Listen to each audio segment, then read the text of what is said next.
हाँ दोस्तों, नमस्कार, स्वागत है हमारे नए वीडियो में। तो दोस्तों आप सबको बता दें कि खेसारी लाल का नए गाने का शूटिंग हो रहा है, जो कि आप वीडियो क्लिप कुछ देख रहे हैं, जो कि लोकेशन पटना का है। तो दोस्तों इससे पहले आप सबको बता दें कि तबला गाना है, जो कि पूरी तरह से अभी तक यूट्यूब पर तबाही मचा रहा है, जो कि 5 दिन से म्यूजिक 6 नंबर में 1 पर ट्रेंड कर रहा है, जो कि आप स्क्रीन पर देख रहे होंगे।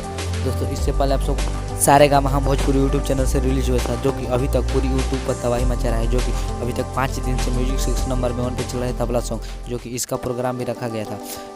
दोस्तों आप सबको बता दें कि खेसारी लाल के नए गाने के बारे में। तो दोस्तों नया गाना जो कि ये म्यूजिक से आने वाला है, जिसका म्यूजिक आर्यन शर्मा का रहेगा, और ये वीडियो हाई बजट पे हाई लेवल के साथ शूट किया जा रहा है, जिसका लोकेशन आप देख रहे हैं। दोस्तों उम्मीद करता हूँ कि आज का वीडियो पसंद आएगा तो वीडियो को कर दीजिए लाइक, चैनल को कर दीजिए सब्सक्राइब। इसी के साथ मिलते हैं नेक्स्ट वीडियो में, तब तक के लिए बाय बाय, जय हिंद।